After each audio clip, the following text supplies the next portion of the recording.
My name is Ryan and I work in IT security. Most days are calm. Tickets, emails, small fires.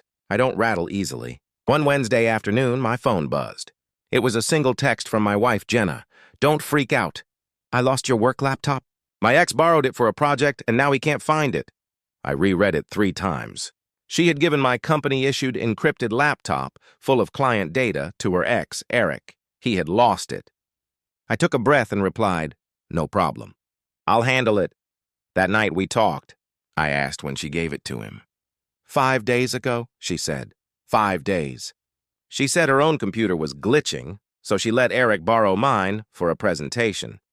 She acted like it was no big deal. To me, it was a disaster. That device held sensitive projects, credentials, and NDA-covered material. If it leaked, I'd be on the hook. I kept my voice calm. I didn't argue. After she went to bed, I opened my tracking system. The laptop had last pinged at a luxury apartment complex across town, Eric's place, on Saturday afternoon. After that, the device went dark. I saved screenshots, the address, the timestamps, and the serial number. I documented everything. I called my friend Mark, a detective. Hypothetically, I said, if someone refuses to return a company laptop worth around $12,000 with sensitive data on it, what happens? He said that's likely grand theft, and if there's corporate data involved, it can become a serious case. He told me to file a report soon to create a paper trail and protect myself at work. The next morning, I texted Eric directly. "This is Jenna's husband. You borrowed my work laptop last week. I need it back by tomorrow. I can pick it up." He didn't respond. All day, nothing. That evening, Jenna said, "You're taking this too seriously." I told her I'd asked nicely and got silence. Friday, I went to the police station. I brought a neat folder, serial number, company policy, the tracking map, my text, and a timeline.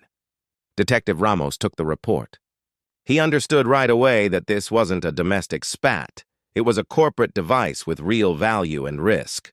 He said they'd contact Eric and push for the return. If not, they'd escalate. On Saturday, I was grocery shopping when Ramos called. They'd tried Eric's place. He wasn't home. But while running his name, something else popped. Eric was already under investigation by the IRS for tax fraud, and local investigators suspected him in corporate data theft. My theft report connected new dots. They were moving on a warrant. He told me to expect fireworks. I put the apples back and bought a bottle of Prosecco. That afternoon, Jenna burst into the kitchen. "Did you call the police on him?" She yelled. I said I filed a theft report for my stolen laptop. She said I was ruining Eric's life. I told her Eric was already under federal investigation. She called me heartless. I told her I'd ask politely. He ignored me. We both raised our voices. Finally, I said, "It's not about the laptop, it's about boundaries. You gave away my work device without asking and put my job at risk." She grabbed her keys, said she was staying with her sister, and left. On Monday, Ramos called again. They had executed the warrant. They found my laptop in Eric's closet wrapped in a towel. They also found multiple high-capacity hard drives filled with stolen marketing plans, product designs, and financial data from several companies. Forensics estimated more than $100,000 in damages so far, likely more. The IRS froze his accounts. Eric was being charged with felony theft, computer crimes, fraud, and tax evasion. Ramos said my encryption held. Eric never got past the BIOS password. He couldn't access a single file. I told my boss. Legal confirmed the device hadn't been breached. Instead of being in trouble, I was thanked for quick action and documentation. HR overnighted me a replacement laptop. My boss told me to take Friday off and hinted at a bonus. I sat at my desk and let out a long breath. The worst-case scenario had turned into the best possible outcome. For me. And the worst for Eric. The next morning, my phone exploded with messages from Jenna. "We need to talk. Call me now." "What did you do?" Finally, "He's being fined $100,000. His assets are frozen. He was arrested. He lost everything." I replied, "Then maybe he'll learn to borrow responsibly," and stopped answering. There wasn't anything left to say. We were done. 2 weeks later, forensics cleared my laptop. I signed for it at the station in an evidence bag. Ramos said the techs were impressed with my setup. Eric had tried 47 password guesses and given up.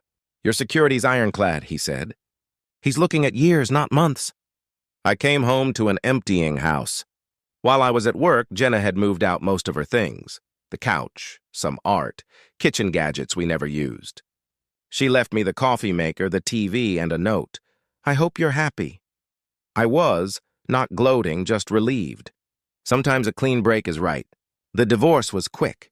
No kids, no real assets to fight over. Papers were signed, and that was that. I found a 2-bedroom apartment, set up my home office, bought a comfortable couch, and started over. At work, our legal and security teams used my case as a training example. Ask early, document everything, escalate properly. I got a raise and a new title. A couple months later, I ran into Jenna at a different grocery store. She said she'd heard Eric had taken a plea deal and would serve several years. I didn't know, she said quietly. I thought I was helping a friend. I'm sorry for not listening to you. I told her I appreciated the apology, but we were past it. We wished each other well and parted ways. Life settled. I kept working, tightened a few procedures, and went back to eating takeout and watching documentaries in peace.